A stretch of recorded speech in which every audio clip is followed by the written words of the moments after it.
That's what I always feel good.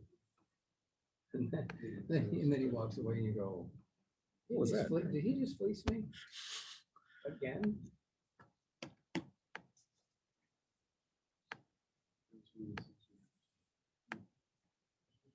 I told you, the COVID one, he's the only 3-time annual champion. That's a skill. One motion to specify all letter. We are currently live. Three of us. Okay, are we in? Okay. Are you ready? Okay. I'd like to call the Munster Town Council regular meeting of February 21st, 2022 to order. Can we please have roll call? Councillor Tulowitzki. Present. Councillor Schoen. Present. Councillor Gardner. Present. Councillor Kulturitis. And Councillor Mellon. Both absent. Okay, prior to us moving into the moment of silence, I'd like to recognize a former employee, and Miss Phyllis Hayden was our clerk treasurer for 24 years. Miss Hayden was the Munster clerk treasurer. She was the second woman, and again, I worked with Phyllis back in the days. She was a fantastic clerk treasurer. She was in that office prior to clerk Dave Schaefer. She actually worked for the Munster clerk's office for 24 years. She was elected to the position of clerk treasurer for 16 of those years. She was the second woman to be invited to join the Munster Rotary Club and the first woman to serve the Rotary Club as its president. Upon her retirement, she was honored to receive the Sagamore or the Wabash Award from the governor. Phyllis also enjoyed working and did a lot of volunteer work throughout her time. 20 years ago, after she retired here at the town hall or town of Munster, she moved to Holland, Michigan, and there she spent her years. Actually, she was married 60 years to her husband Jack. So as we move into the moment of silence, I'd just like you to remember Phyllis and her contributions to the town of Munster. If we can all rise.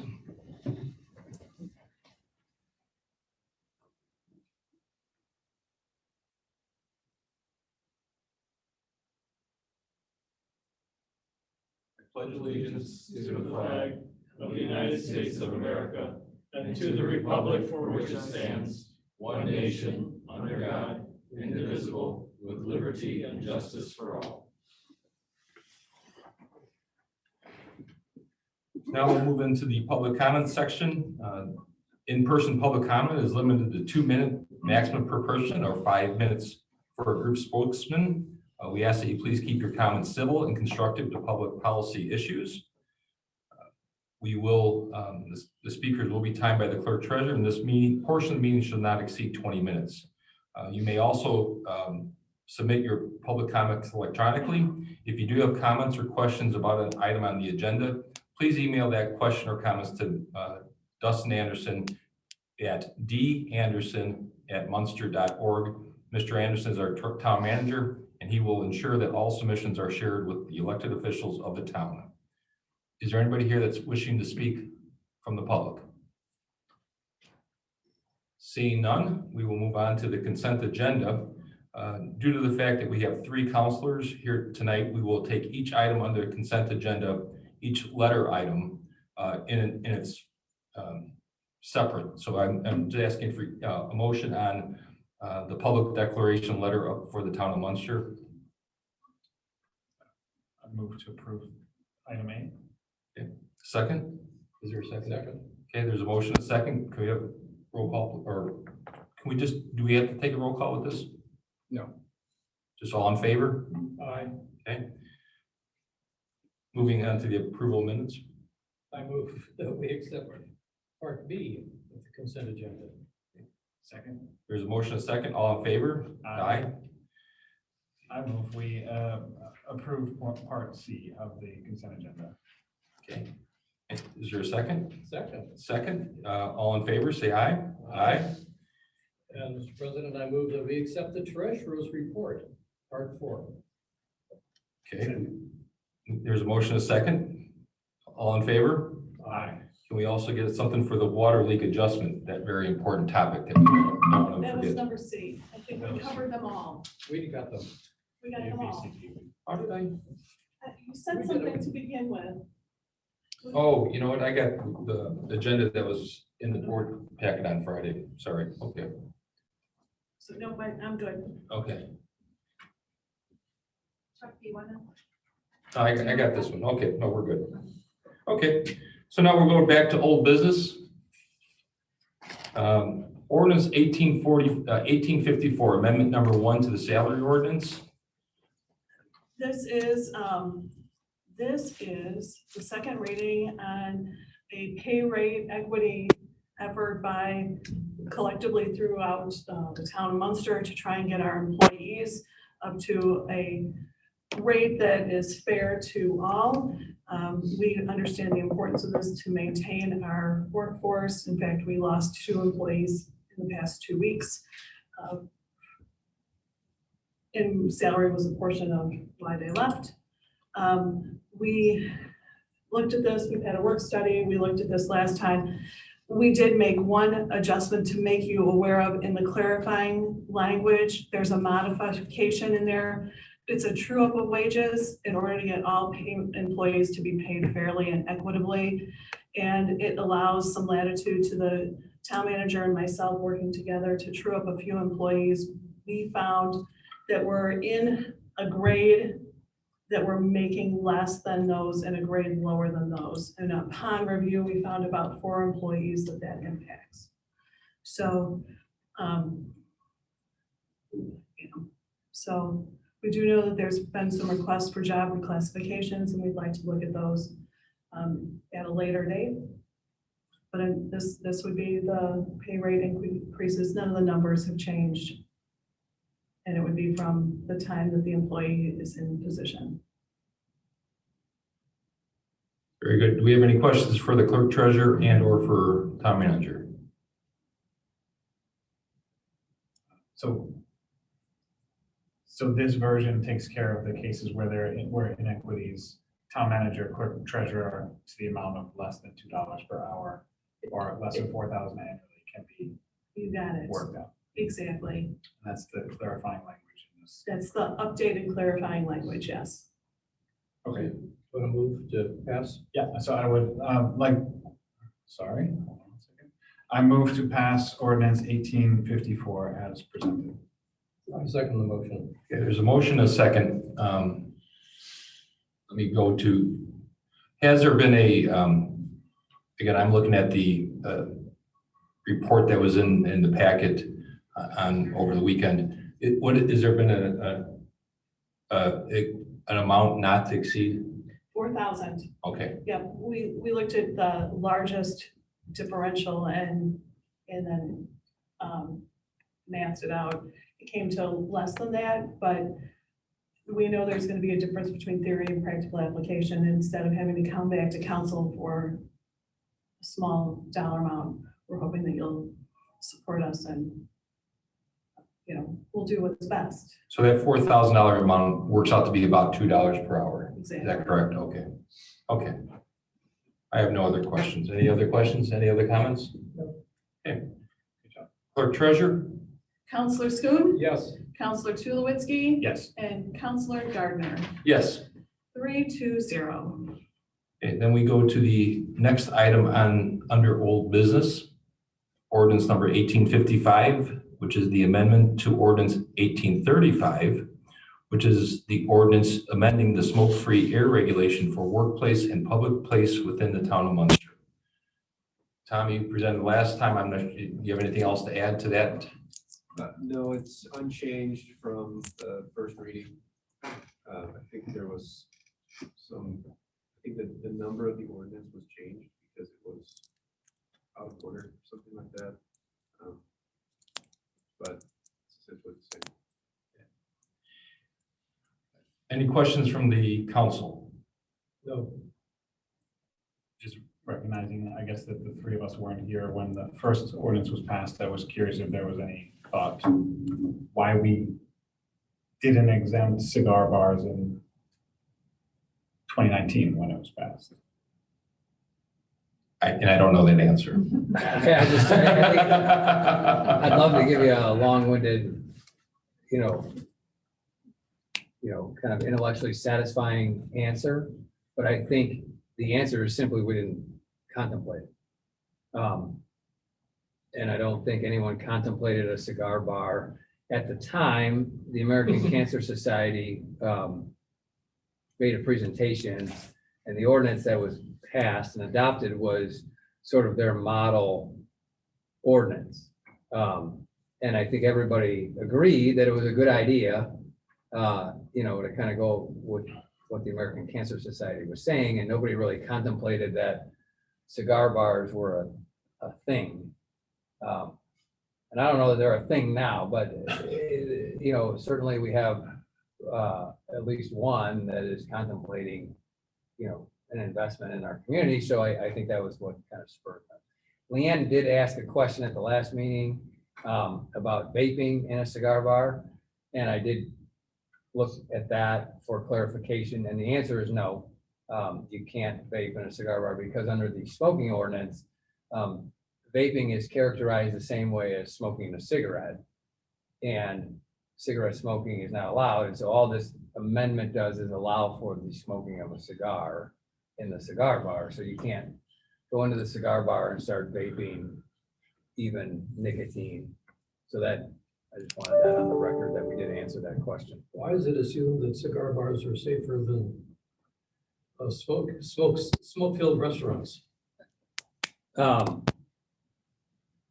I can't begin to get into the mind of the Indiana legislature, but I can tell you, there must have been a lobbying effort down in Indianapolis where they wanted to pass a statute that allowed for that exemption. I'm not a doctor. To me, smoke is smoke and whatever, but in their wisdom, they decided that, cigar bars were different. Somebody must have been putting a lot of money into a cigar bar is the only thing I can think. Very good. Other questions or comments? Yeah, seeing no, we'll take this to roll call, please. Did we have a motion? Did I miss it? I don't believe so. Oh, we have. I didn't think so. Oh, I didn't jot it down. is there a motion to approve this ordinance on second read? I'll reluctantly move that we adopt this motion. This ordinance. I'll second. Very good. There's a motion, a second. Roll call, please. Counselor Schoen, Yes. Counselor Tulowitzki, Yes. Counselor Gardner. Yes. 3-0. Now we move on to new business. There's a recommendation for award for a 2022 alley repaving.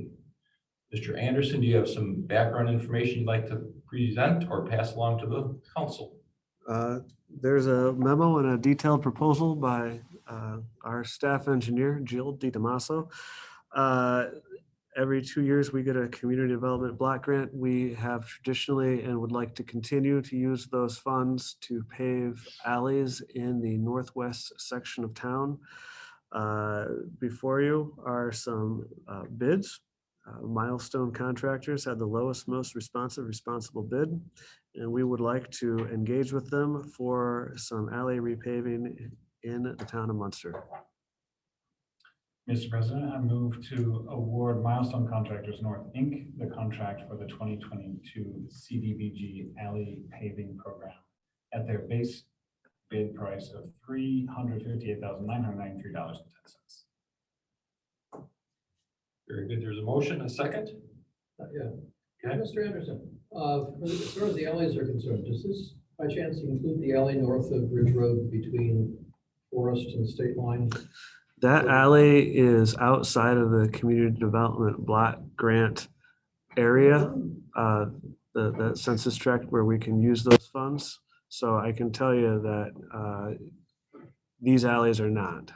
It still needs work. Second motion. There's a motion and a second. Any other comments? Very good. Then roll call, please. Counselor Schoen. Yes. Counselor Tulowitzki. Yes. And Counselor Gardner. Yes. 3-0. Then we move along to item B under new business roadway and water main improvement, River and Independence Park, also CCMG 2021-2. So this was another bid opening that we had last week. This is for the Community Crossings Matching Grant. The last grant that we talked about is a federal grant. This is a state grant.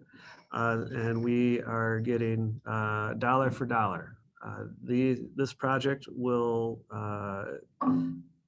significantly improve the streets in Independence Park. Haven't seen some resurfacing there in some time. They're due.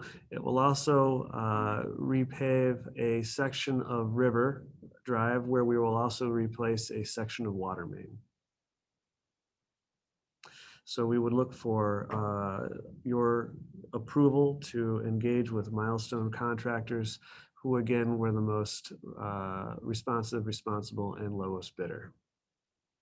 Mr. President, I move to award Milestone Contractors North Inc. the contract for the 2021 Community Crossing Matching Grant Pavement Maintenance Program and Water Main Replacement Project at their base bid price of $1,096,203.22. A second. Very good. There's a motion, a second. My only question would be, we're replacing this water main at a cost of $296,000 or so, right? Is that money, and that's not part of this grant, Can't use the grant dollars for that water main for replacement? the water main, for the repaving of it, Right, but the water, where is that money coming from? our water depreciation fund. Okay, but that's $296,000. Yes. Okay, very good. I just wanted to find out.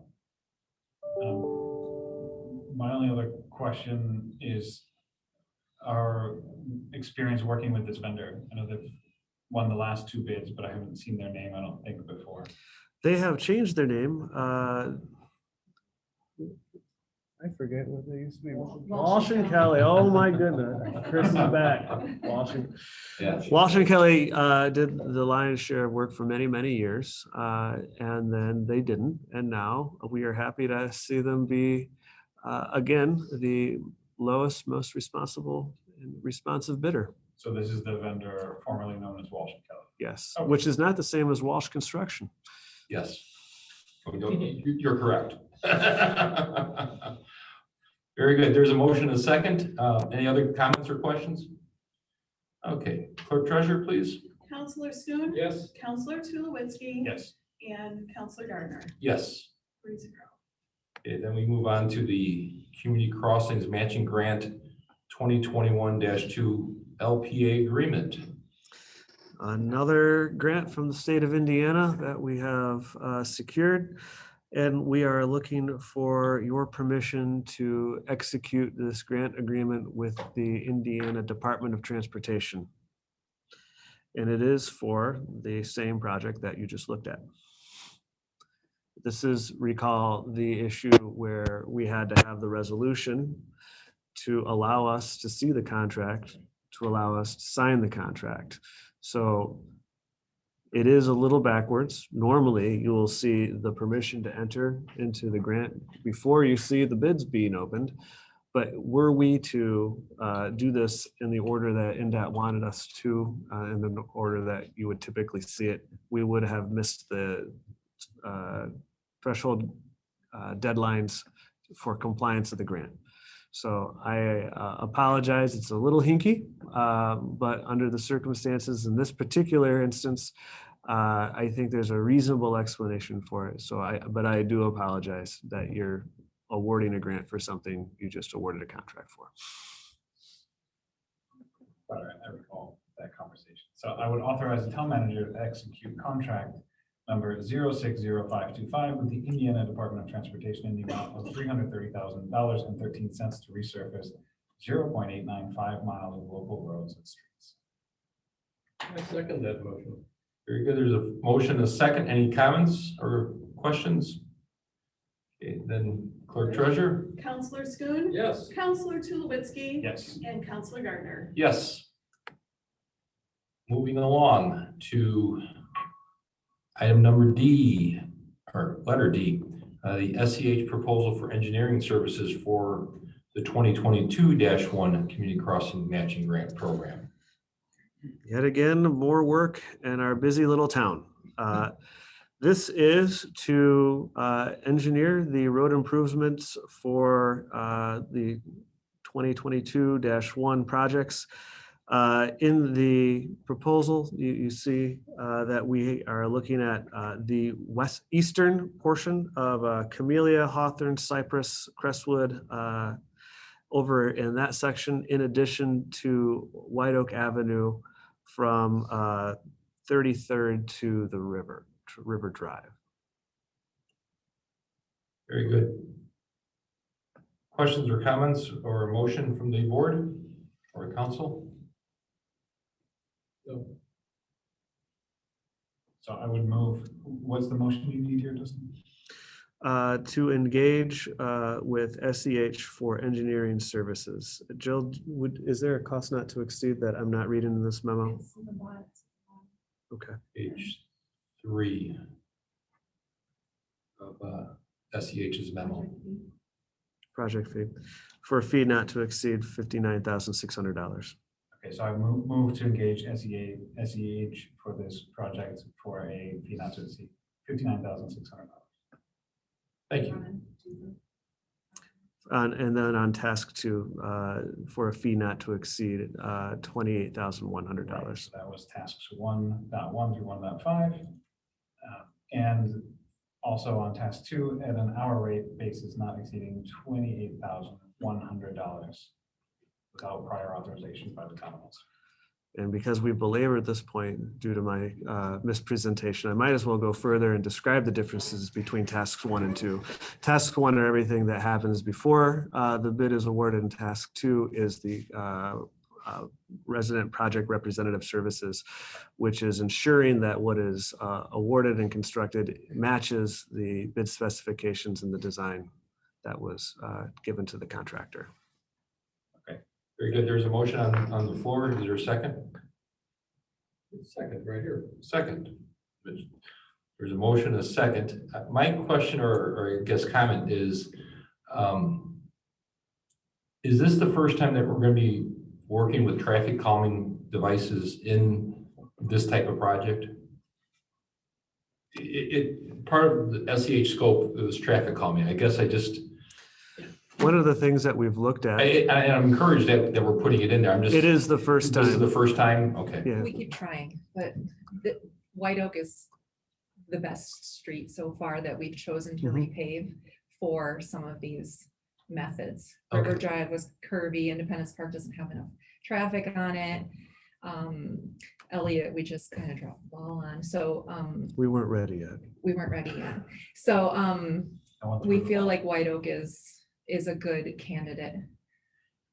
And that's why we're starting a little early with this too. I mean, we applied for the money. We want to have these ready to go. We might be able to build it this year if we can get the design done. And a lot of it will have to do with resident feedback, right? They might say, we enjoy people speeding down our street, and you know what? We aim to please, right?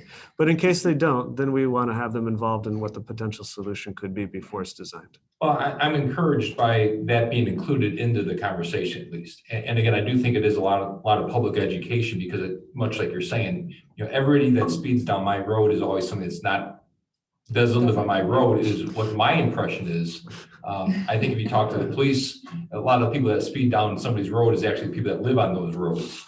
So I think there is some public education that we could do here. And at the same time, some of these traffic calming measures might, one size doesn't fit all, Right. But at the same time, it's good that we're having a discussion about it. So I'm encouraged about that. Are there any top ideas you're most excited about trying? I know, is this part of, this is the part of where I go, north of Elliott School, so it's not going to be around the school. No. Okay. Is there something you're excited about trying? And just in thinking about it, I'd like to look into narrowing that intersection at Fairway, I think, and White Oak, like bumping out the radii of the intersection there to make crossing distances for pedestrians smaller. White Oak is a great candidate for doing chicanes or bump outs in the middle of the block because it's so straight and wide. So the challenge will be drainage.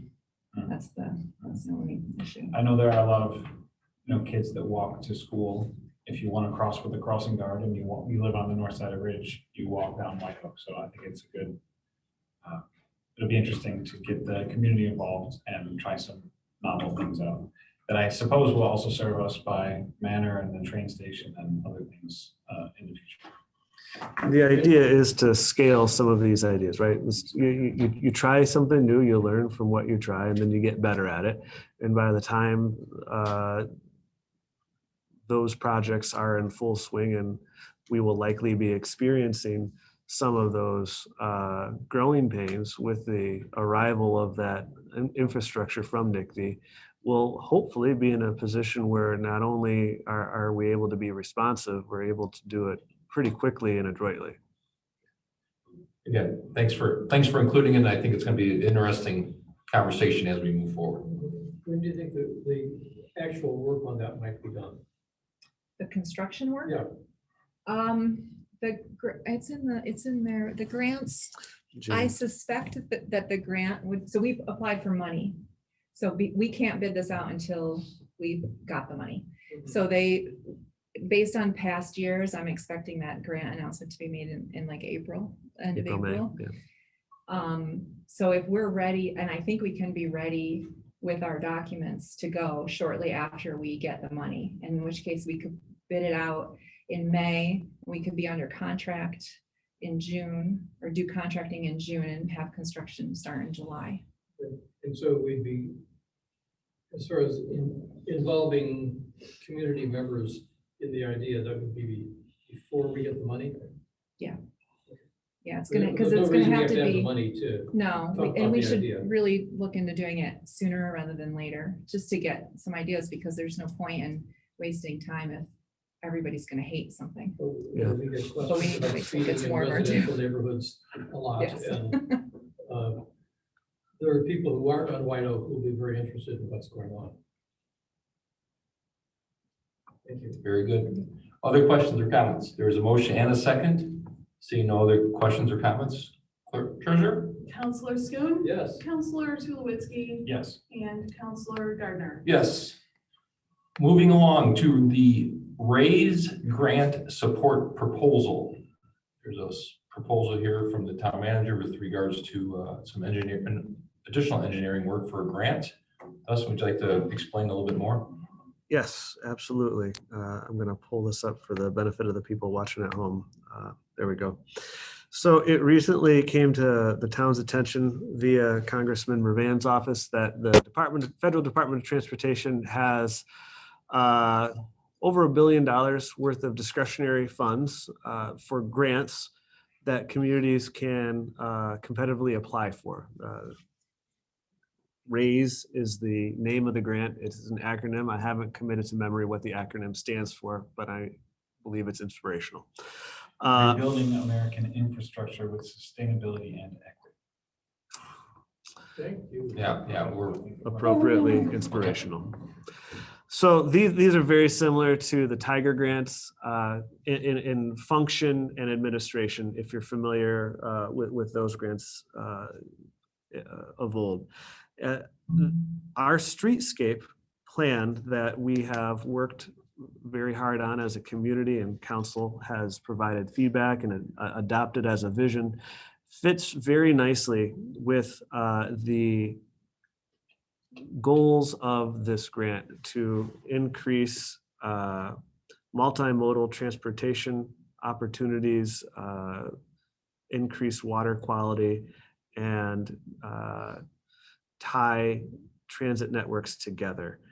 In fact, the city of Rockford, Illinois was awarded $16 million for a complete streets program that is not wholly different than our streetscape program for Ridge and Calumet. We've lined up letters of support from many of the state and regional partners in that corridor, NICD, NERC, NIPSCO, any other NI acronym you could probably throw on, in addition to Representative Mervan's office, and I have a call into Senator Young's office as well, and Representative Andrade here in town who represents us. So This is a highly competitive grant, and it has a very short runway. The grant is due on April 25th. So I'm excited, I'm energized by it. I'm not particularly optimistic about it, but I think for $16 to $32 million, it's worth taking a shot at. And to do it right, it requires a significant amount of staff time that even with the new deputy town manager, we don't have. So I would like to propose to partner with Sam Schwartz, who was the engineer of record on our streetscape plan, who have all that baseline data about traffic counts, stormwater counts, impacts, all the traffic information to help us. Their team that they have been successful in securing both Tiger and Raise grants in the past.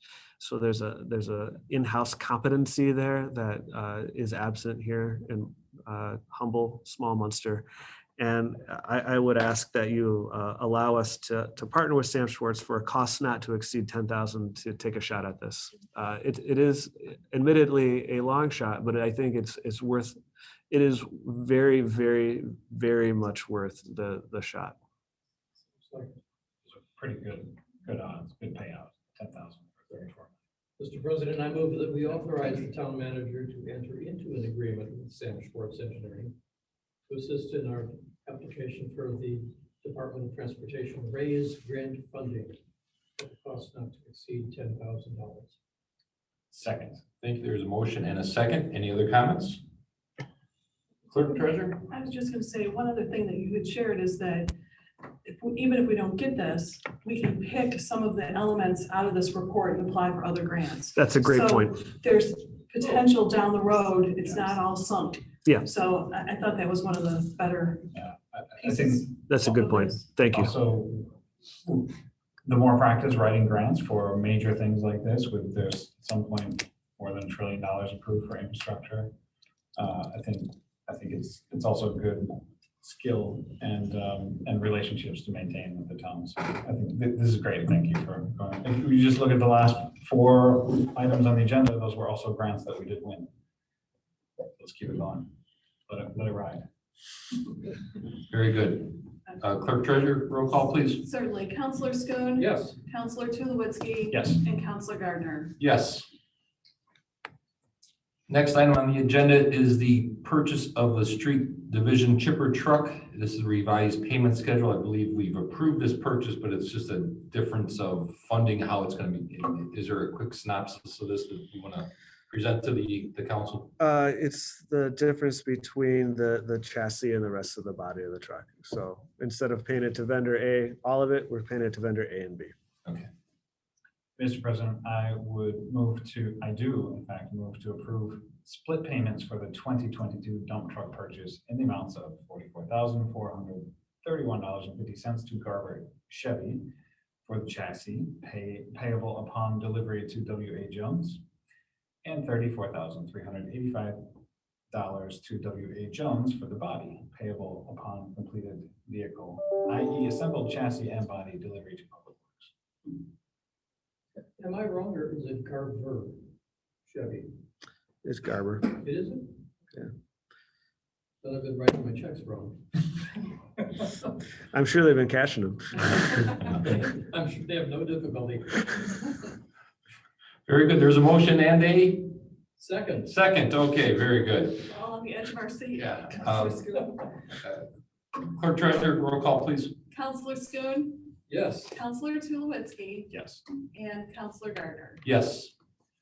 Moving on to ordinance 1856, which is the reestablishing the park donation fund number 770. Clerk Treasurer, you have anything to mention about this? I do. I'm going to get to it unless Ms. Abbott wants to come up to the podium. She worked with Park Director Hines to get this just rewritten and presentable.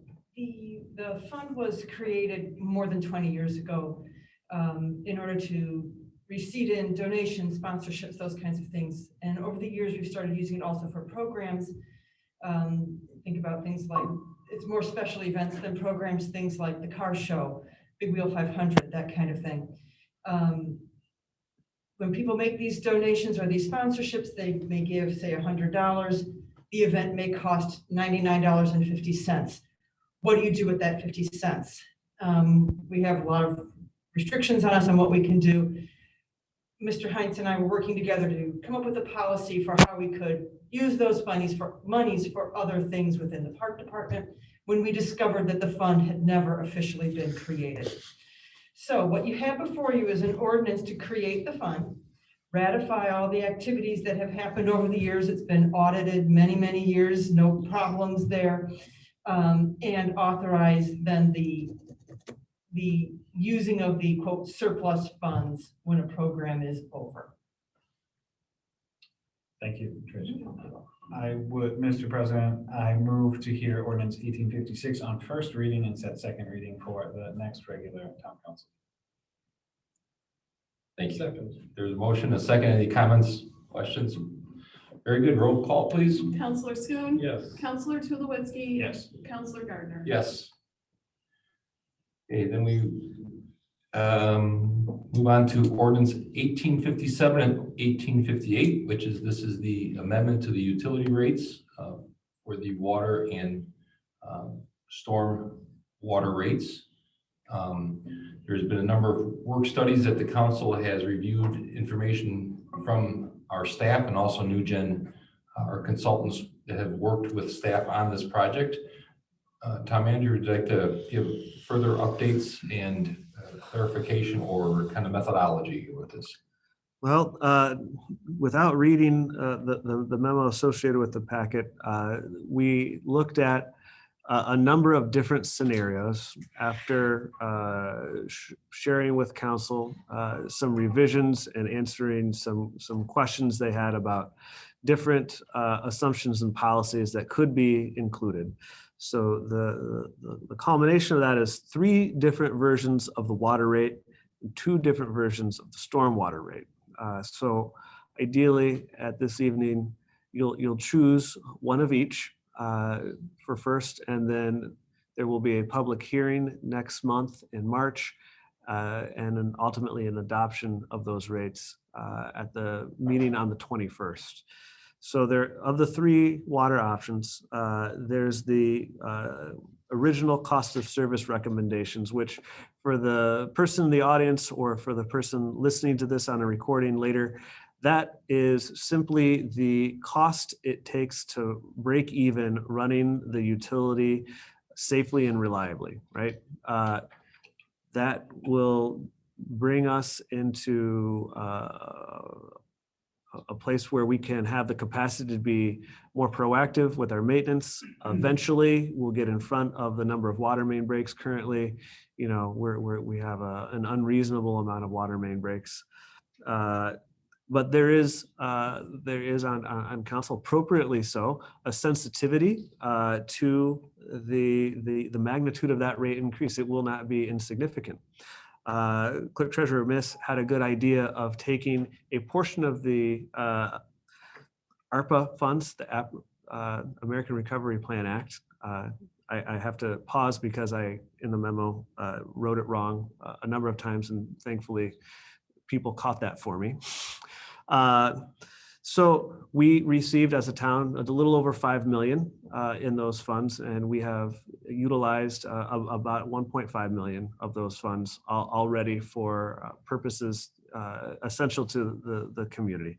And the idea would be to apply $2.5 million of those federal funds one time on capital improvements, and that would reduce the impact to ratepayers, to regular households, businesses, customers in the town of Munster. And there was a third option that would take those those ARPA fund rates, so where we take money, one-time money that we get from the federal government, and we reduce those rates, and I think that's a good idea. And then there are 3 classes of customers who pay water rates. There are the residential customers, there's business customers, business commercial customers, basically anything that's not residential, and then sprinklers. And the cost to maintain those sprinklers is quite high. So the rate, just the commercial rate to run that as a utility would, was shockingly high compared to what those ratepayers pay now. So there was a question, could we cap that sprinkler rate to 90% of where it is today to make it still significant, but not as shockingly high as it would have been? And that is water C. It takes that sprinkler rate that was shockingly high, caps it at 90%. So it's still a significant rate increase, but it's not as high as what a cost of service rate increase would be. And additionally, takes $2.5 million in American Recovery Plan Act funds to defer the residential rates.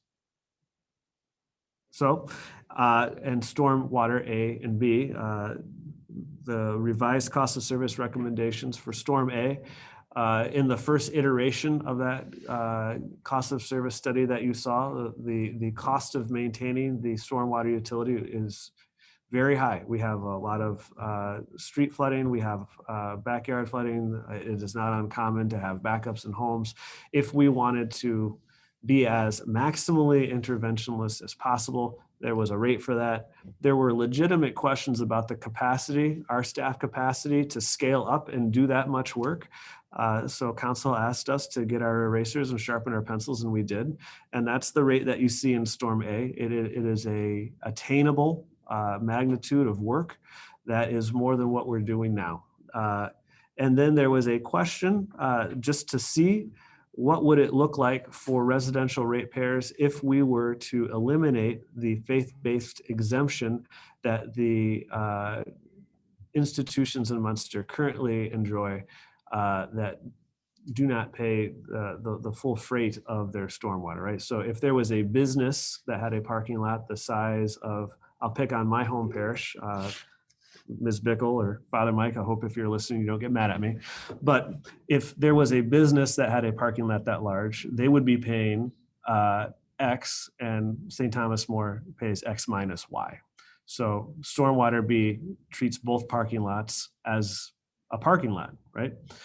Just like the cable company treats it as a cable customer, as NIPSCO treats it as a power customer, as we treat it as a water customer. That is a discretionary item. It does reduce residential rates in 3 of the 4 years prospectively from here. It is not the current practice to do that. So Storm A is kind of like the status quo with an adjustment up, keeping that faith-based exemption. There's a faith-based organization that is also a private residence. Are they exempted?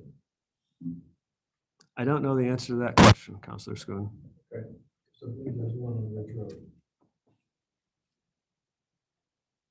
With that question, I think it might be best if we concentrate on one, either the water or stormwater. First? Yeah, let's just talk about water first, because then we can go through A, B, or C. Yeah. And then we can then move on to stormwater. So are there questions or comments or thoughts with regards to the water, either A, B, or C? The use of federal funds to lower the impact. For how many years would that lowering occur? Well, in the rate, I mean, I want to answer this as accurately as possible. So there's a universe of work and a known work, and then we'll find other things, I'm sure, and other things will break that we don't anticipate. But there's a known universe of work in our capital plan. And if you shrink that known universe of work, your baseline starts lower for the rates. So every rate prospectively will be lower than what it would be otherwise. So. Okay. It's not to defer a recurring cost, but it's to lower the initial capital cost required. That's a much better way of saying it. Understood. I thank you. Thank you, Steve.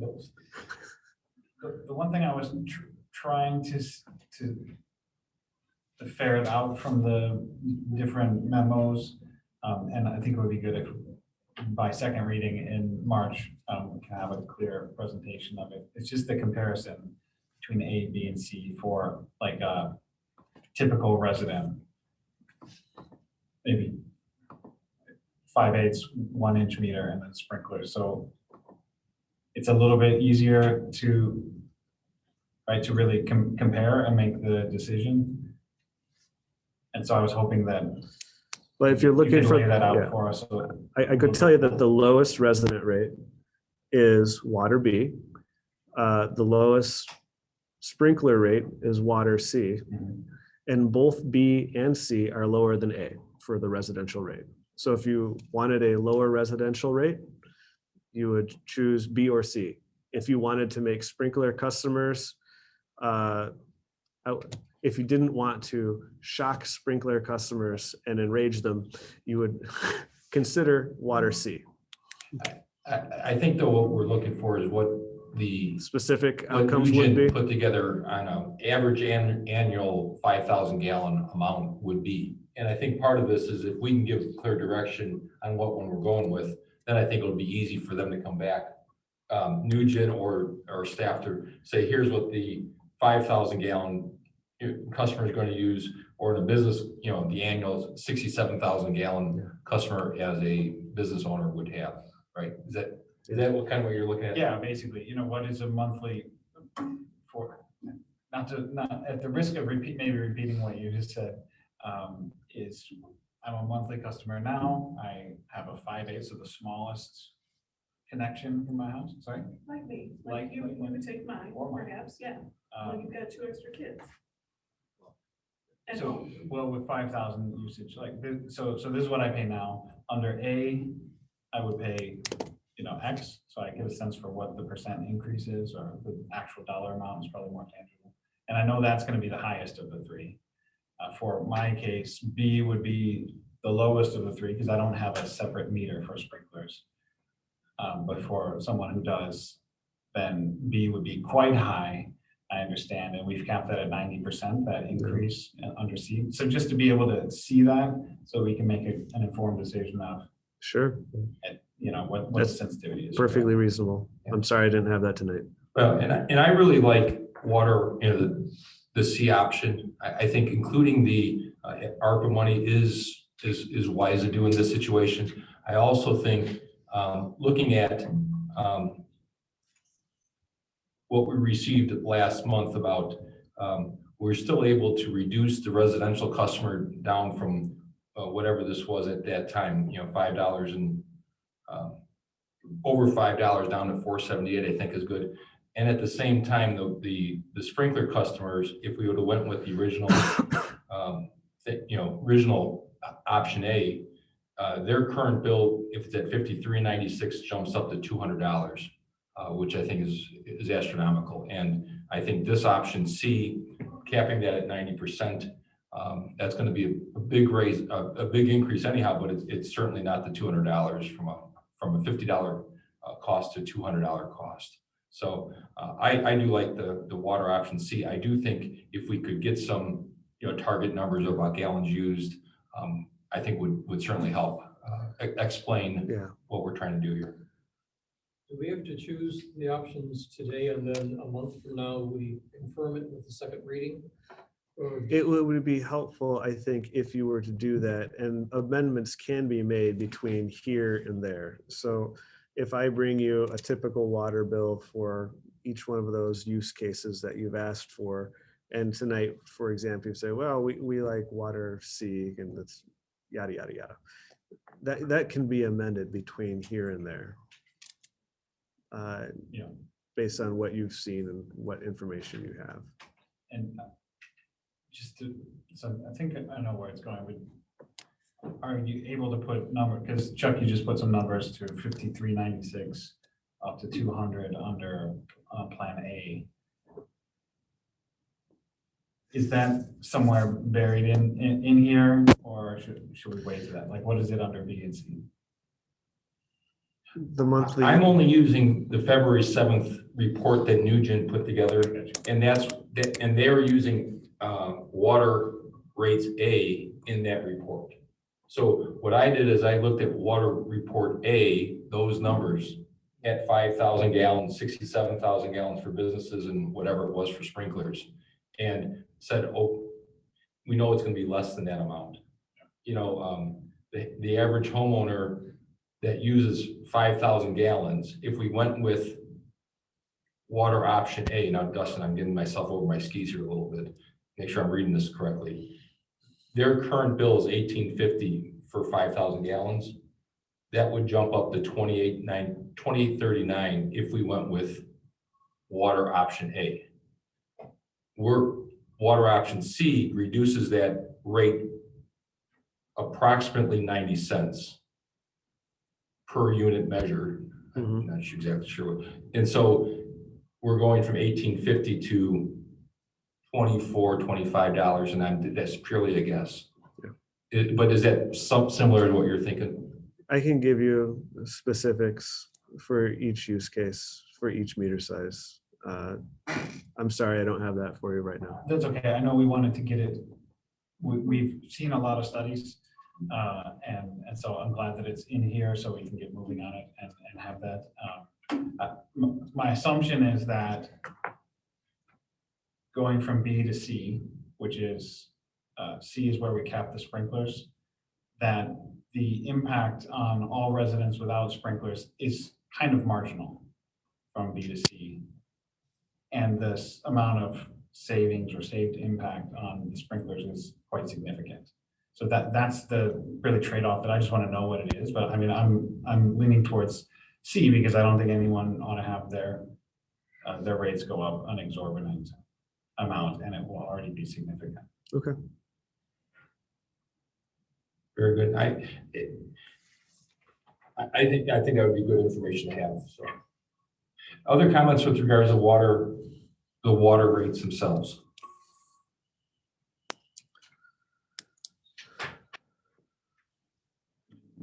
We started doing a cost of services study about a year ago, and it's the right approach to do it. We've had a few work studies with NewGen, very deep, good discussions. It's a kind of painful thing that we have to do, but this is absolutely. I mean, we should not wait another moment because it's putting the town at risk. So, thank you for the work. Well, and quite frankly, if these rates aren't increased, the other option then is you bond whenever anything happens, and you let water Towers. rates and or pipes and towers just go farther into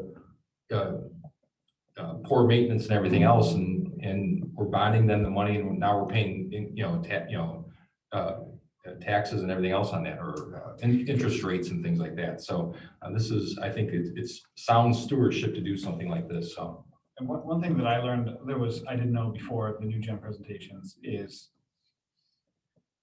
we actually need to design to the maximum capacity of the town, because it is feasible that everyone would turn on their water and sprinkle their lawns and everything at a certain point, and we can't have a failure of the water system.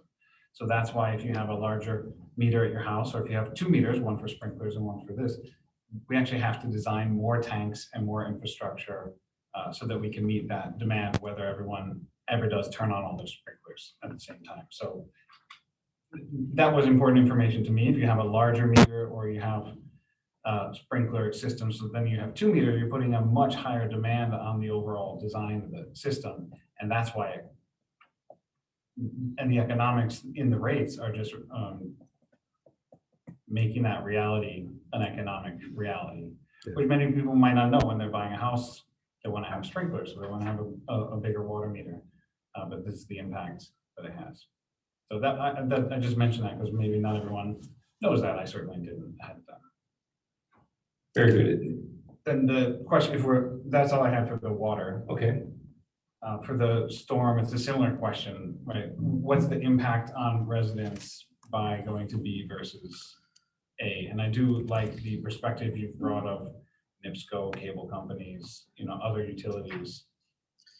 That is an easier question to answer.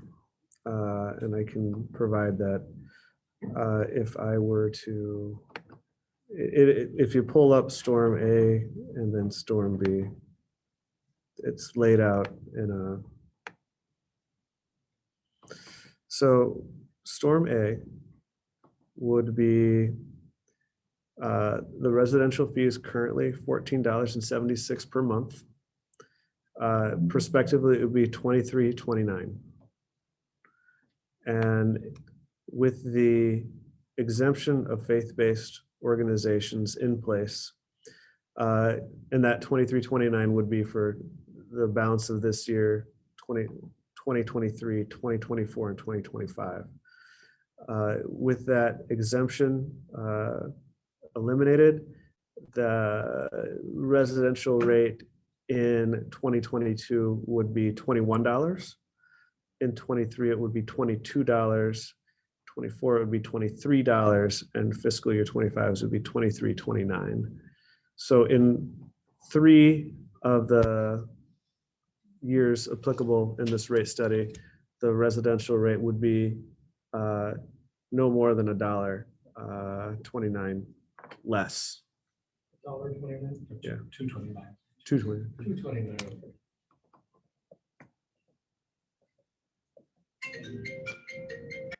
Sorry.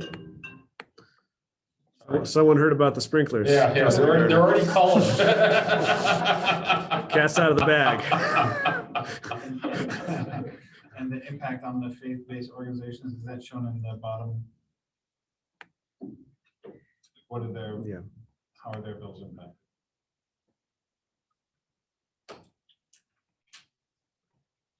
Let me pull that up again. So currently, they pay a flat fee. $1.80, am I reading that right? Not to exceed, they pay a charge not to exceed $74. I'm gonna jump in here. I mean, that's what they're currently paying if their lot size is less than 41,000 square feet. Is that correct? Any faith-based organization will not pay more than $74. No matter if they have a small lot or a big lot, but they They may- currently are paying something. They may pay less than $74, but they will not pay more than $74. So it's capped. It's not an exemption, it's a cap. Is it probably a more accurate way to describe it? Okay. Okay.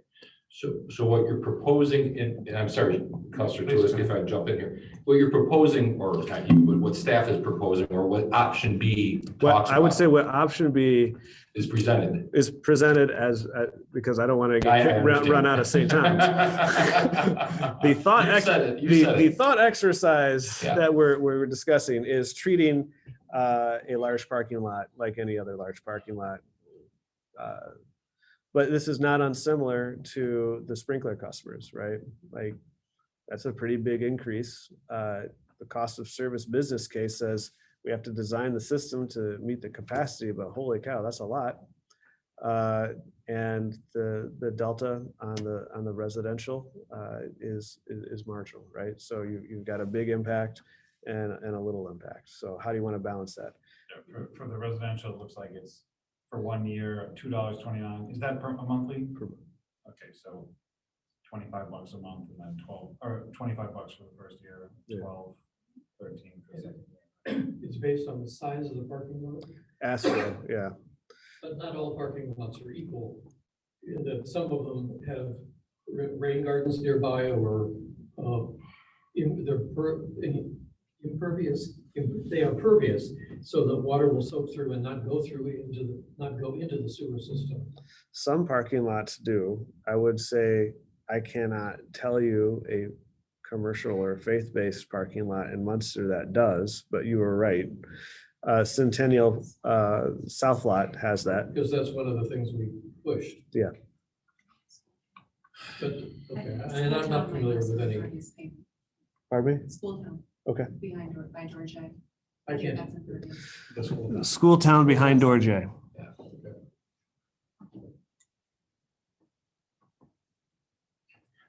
I guess I would be leaning in this one for Storm B, for the option B, but I guess I would like to see what that $2.50 looks like for these large lots.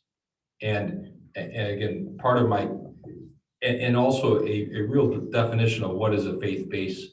Is that faith-based schools, not churches? Is it faith-based? Again, I just, further clarification, I know Robin did pass that along to me and said that I think there was some 24 of them or something in town. But I guess I would just like to make sure that what the current exemption or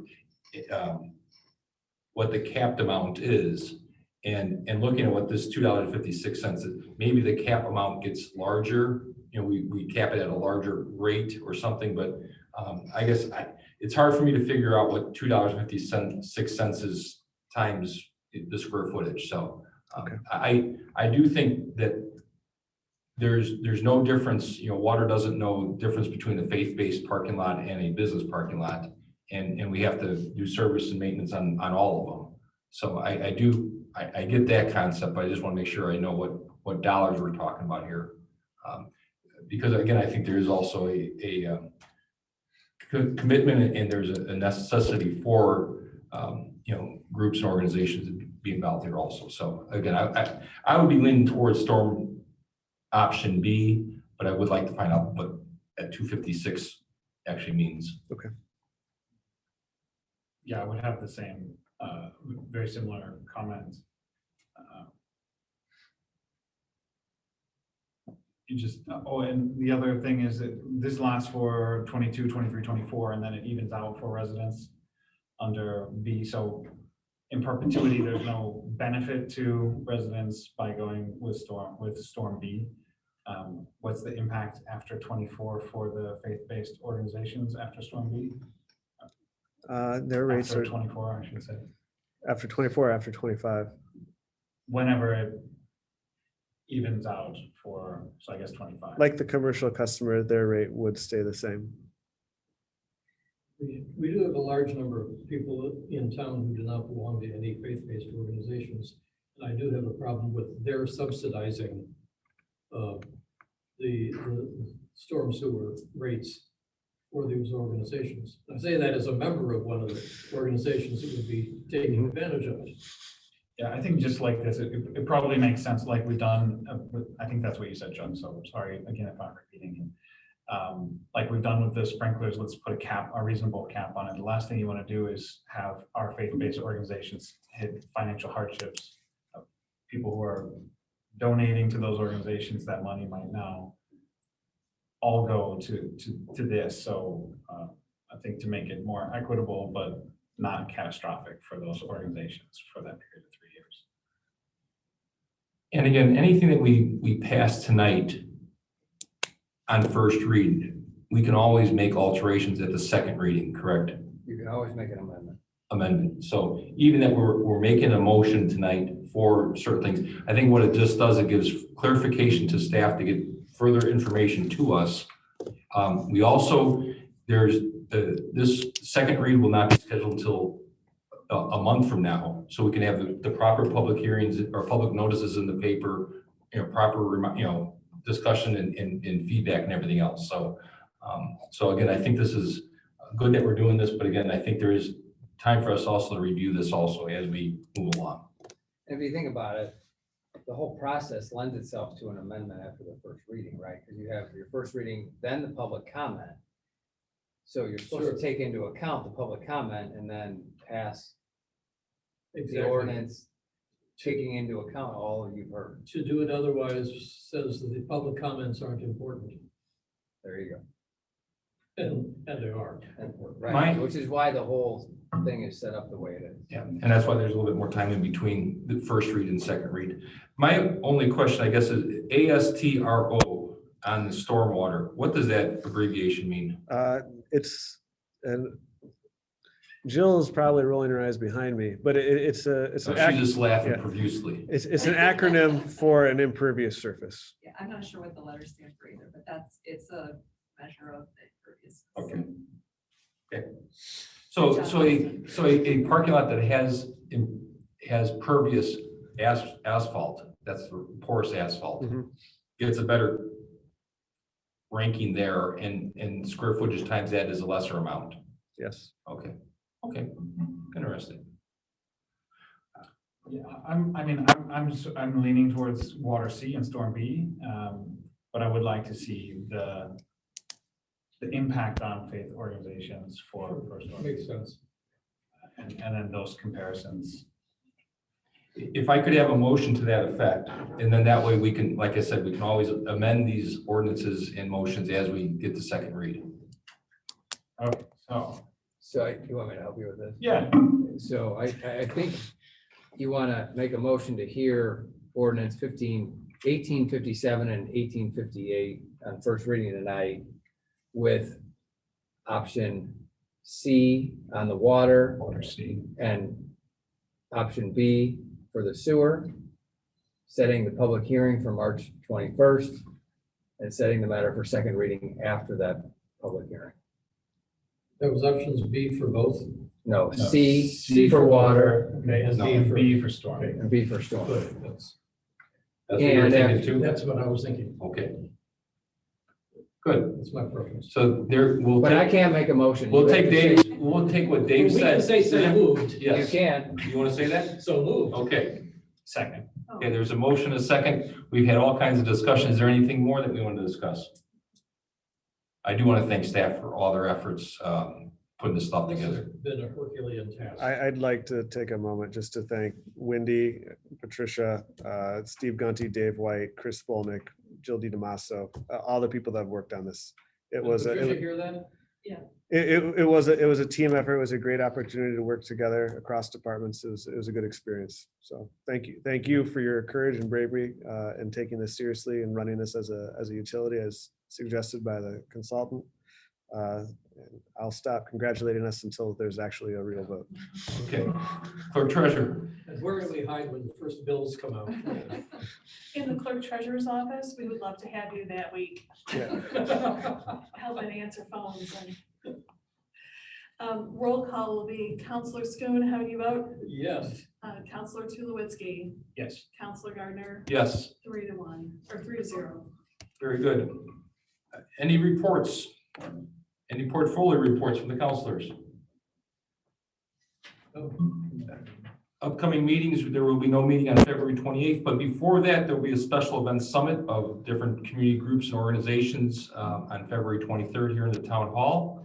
Our next regular scheduled meeting for the council and redevelopment commission is March 7th. After that meeting, we'll have a civic foundation meeting. March 14th, there's no meeting. March 21st, we mentioned there'll be a regular town council meeting, redevelopment commission meeting. March 28th, there's no meeting, and April 4th is the first meeting in the month of April. Nothing else to say. We'll ask for motion to adjourn. Move to adjourn. A second. Motion a second. All in favor? Aye. Aye. Very good. Thank you. That concludes the town council meeting. We will have the Munster Redevelopment Commission meeting happening very shortly.